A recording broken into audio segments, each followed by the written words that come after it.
Para pendengar radio yang saya kasih dalam Tuhan kita Yesus Kristus, Shalom. Ini dengan Pendeta Rainer Schoenemann. Ini sebuah renungan berkaitan dengan Jumat Agung dengan tema dimerdekakan untuk menjadi hamba kebenaran. Dimerdekakan untuk menjadi hamba kebenaran. Roma 6 ayat 18. Roma 6 ayat 18. Kamu telah dimerdekakan dari dosa dan menjadi hamba kebenaran.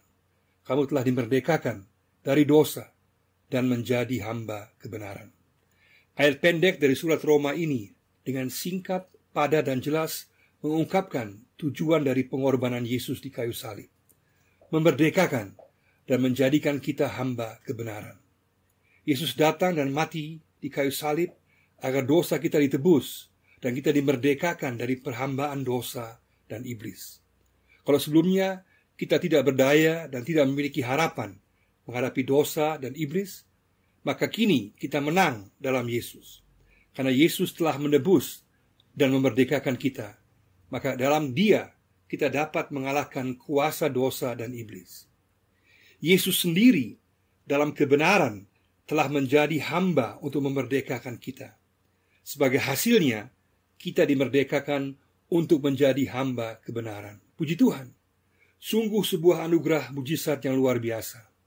Yesus bersedia untuk mati di kayu salib untuk kita dengan cara yang paling hina, sadis, dan mengerikan. Dia yang adalah Tuhan segala Tuhan, Raja segala Raja, menjadi korban penebusan dosa bagi manusia yang angkuh, merasa benar dan jahat. Yesus menjadi hamba agar kita dimerdekakan dari dosa. Saat Yesus mati pada jam 3 petang, adalah tepat waktu di mana orang-orang Yahudi di Bait Allah mulai menyembelih domba korban penebusan dosa untuk hari Paskah. Pada saat yang sama, Yesus berseru di kayu salib, telah genap. Artinya, telah lunas dibayar. Semua dosa telah ditebus dan ditanggungnya. Yesus telah menyelesaikan permasalahan dosa. Yesus menggenapi apa yang telah Dia katakan sebelumnya di Markus 10 ayat 45, bahwa Dia datang untuk menebus dosa banyak orang. Itulah sebabnya dalam Yohanes 1 ayat 29, Yohanes Pembaptis secara profetis, secara nubuatan, mengatakan tentang Yesus, inilah anak domba Allah yang menanggung dosa dunia. Artinya, dengan kematian Yesus di kayu salib, maka Dialah anak domba Allah yang sempurna, yang sekali untuk selamanya telah menyelesaikan dan menebus dosa banyak orang.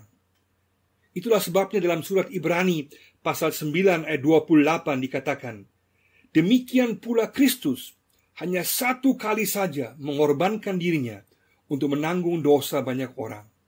Dan Ibrani 10 ayat 12-14 menegaskan bahwa Yesus telah menjadi korban pengampunan dosa sekali untuk selamanya dan menyempurnakan untuk selama-lamanya mereka yang Ia kuduskan.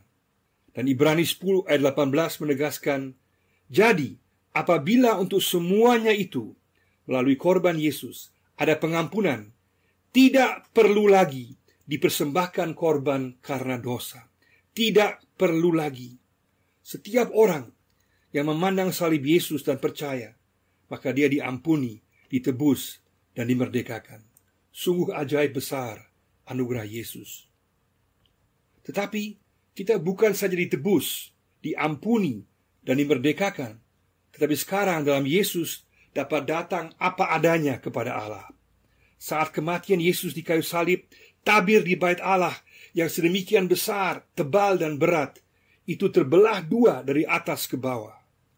Hal ini menandakan bahwa peristiwa di Golgota adalah korban penebusan yang sah di hadapan Allah. Yesus membuka jalan baru kepada Allah.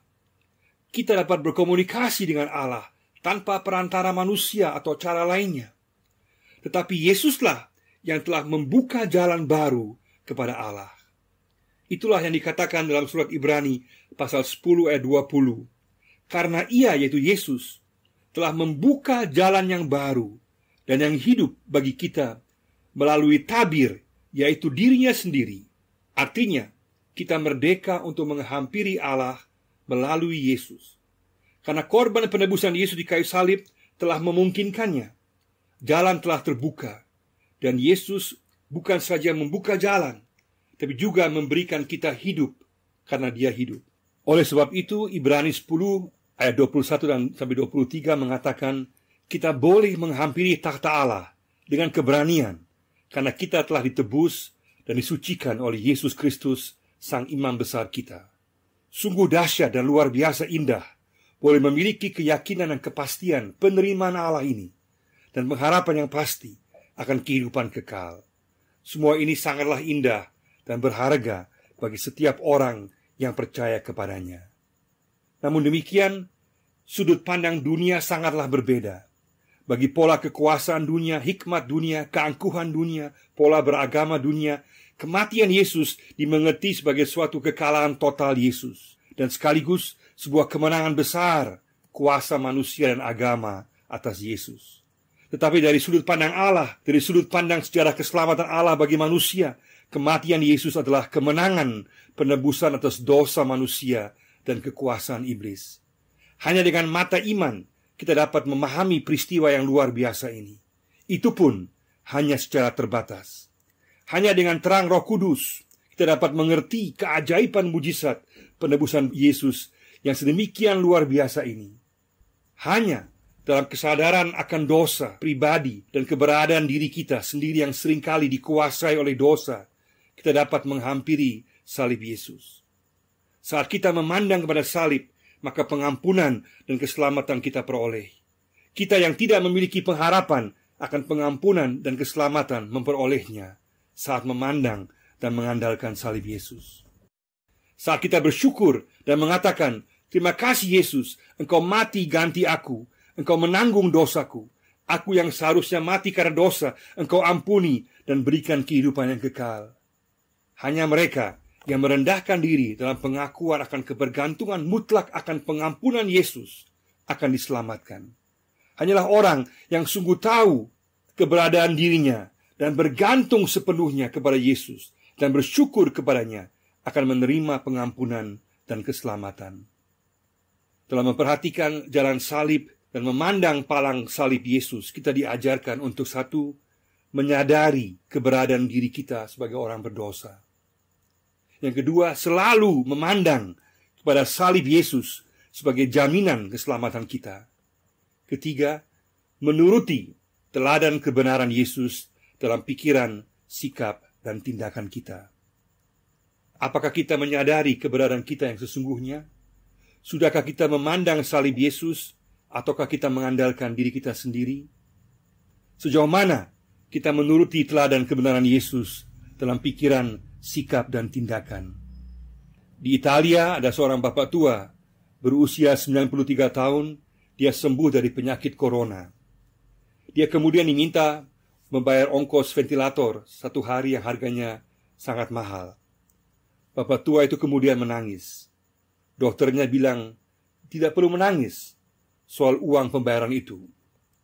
Kemudian bapak tua itu menjawab, saya tidak menangis karena tidak bisa membayar, karena saya mampu bayar semua itu meski mahal. Tapi saya menangis karena selama 93 tahun saya tidak pernah bersyukur kepada Tuhan yang memberikan nafas kehidupan dan udara untuk bernafas bagi saya. Apakah pada saat ini kita bersyukur untuk penebusan dan keselamatan yang Yesus berikan kepada kita melalui kematiannya di kayu salib? Bahwa kita boleh selalu memandang dan datang kepada salibnya untuk nafas hidup yang diberikan kepada kita, kesempatan untuk kembali kepadanya dan melayaninya. Jika kita menyadari dan bersyukur atas karya agung penebusan Yesus dan merendahkan diri di depan kayu salib, barulah kita dapat menjadi hamba-hamba kebenaran. Dalam proses pengadilan Yesus, kebenaran diputarbalikan dan diinjak-injak secara luar biasa. Tetapi di balik semua itu, rencana penebusan dan keselamatan Allah dapat terlaksana. Tuan Pilatus mencuci tangan menebus Barabas. Tuhan Yesus mencuci hati menebus dosa. Di sini dalam Matius 27 ayat 24 nampak jelas bagaimana Pilatus mengabaikan kebenaran. Tetapi sebaliknya, Yesus membenarkan kita orang berdosa yang percaya kepadanya. Kita dimerdekakan dari dosa untuk menjadi hamba kebenaran Injil Allah, untuk hidup dalam kuasa Injil. Kebenaran juga berarti keseluruhan kehendak Allah dalam Matius 6 ayat 33. Berarti menjadi hamba kebenaran dengan melakukan kehendak Allah dalam setiap bagian kehidupan kita. Hamba di sini berarti sekaligus sahabat Yesus, anak Allah, dan pewaris kemuliaan Allah. Tapi sekarang kita dipanggil untuk secara sadar, dengan sukarela dan penuh sukacita, menghambakan diri kepada kebenaran Allah yang membawa kebaikan bagi kehidupan. Menjadi hamba kebenaran berarti secara praktis mengikuti kehendak Yesus dalam kehidupan sehari-hari. Hal ini menjadi nyata, satu misalnya, dalam pembaharuan pola pikir, orientasi kepada kehendak Tuhan Yesus, dan bukan kehendak kita sendiri. Harus ada serah terima kepemimpinan dari diri kita kepada Tuhan Yesus. Kedua, dalam pembaharuan tindakan pribadi, meniru teladan tindakan Yesus. Ketiga, dalam sikap tidak menyerah dan selalu bangkit meskipun telah jatuh, tidak mendengar tipu iblis yang mau mengatakan, sekali kamu jatuh, kau tetap jatuh.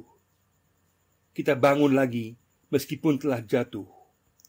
Yang keempat, dalam menyampaikan kabar baik Injil keselamatan dan pemulihan Allah. Tidak menjatuhkan orang lain, tapi mengangkat dan memulihkan dalam hubungannya dengan Tuhan secara pribadi dan dengan orang lain. Yang kelima, dalam menjaga hubungan yang baik dengan sesama dan dalam persekutuan. Yang keenam, dalam tutur kata yang positif, membangun, memberi semangat dan dorongan. Ini juga berarti tidak berprasangka buruk, membuat gosip, menghakimi, atau memvonis orang lain. Pelayanan pastoral menjadi sangatlah penting dalam situasi wabah COVID-19 Corona ini. Semua pola pelayanan tentu harus melihat situasi kondisi wabah ini. Perlu berbagai pola cara persekutuan, pelayanan pastoral, dan penginjilan yang aman dan sekaligus kreatif dalam pelayanan dengan menggunakan teknologi modern yang ada dalam berkomunikasi. Misalnya lewat WA, SMS, streaming online atau Zoom. Yang ketujuh, dalam sikap melayani mereka yang lemah dan berkekurangan, memiliki kasih dan kepedulian, membela hak mereka yang tertindas dan yang tidak memiliki suara. Pola cara pelayanan diakonia dalam jemaat dan masyarakat yang bersifat aman dan kreatif akan menjadi semakin penting dalam situasi wabah COVID-19 Corona ini. Yang kedelapan, dalam sikap rela berkorban, meskipun tidak mudah, tetap setia, rela memikul salib dan mengikut Yesus yang pasti akan membawa kepada kemuliaan. Salib yang harus dipikul tiap-tiap orang percaya adalah berbeda-beda. Harga yang harus dibayar pun juga berbeda-beda dari satu orang pada orang yang lain. Tetapi semua akan mengalaminya. Bisa penderitaan secara jiwa, kita dihina, diejek, dicela, atau juga bisa tidak naik pangkat karena salah KTP, atau juga sampai kepada penganiayaan dan kematian. Jangan kita lupa bahwa 11 dari 12 murid Yesus mati syahid sebagai martir, dirajam, dipenggal, disalibkan, dan seterusnya. Banyak orang Kristen dalam keseluruhan 20 abad yang lalu ini dan di masa kini di banyak negara mengalami penderitaan sampai kepada kematian. Mari sama-sama kita mensyukuri korban Kristus di kayu salib bagi penebusan dosa kita. Kita telah dimerdekakan.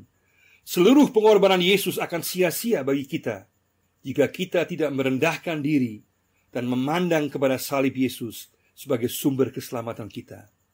Dia telah menghambakan dirinya, memberikan segala-galanya, menanggung segala penderitaan bagi kita, agar kita terbebas, merdeka dari kuasa dosa. Jawaban atas segala kebaikan Yesus ini adalah bersyukur kepadanya, merendahkan diri di hadapannya, memandang dan percaya kepadanya, serta menjadi hamba kebenaran. Saat kita menjadi hamba kebenaran dalam kehidupan sehari-hari, itu berarti kita telah mengerti dan memaknai arti kematian Yesus di kayu salib. Jadilah hamba kebenaran. Marilah datang bersyukur kepadanya, merendahkan diri di hadapannya, dan membuat sebuah keputusan, sebuah komitmen secara baru. Aku mau menjadi hamba kebenaran dalam kehidupan sehari-hari dan dalam pelayanan yang nyata. Karena Yesus telah menebus, mencuci hati, dan memerdekakan saya dari dosa. Haleluya. Amin.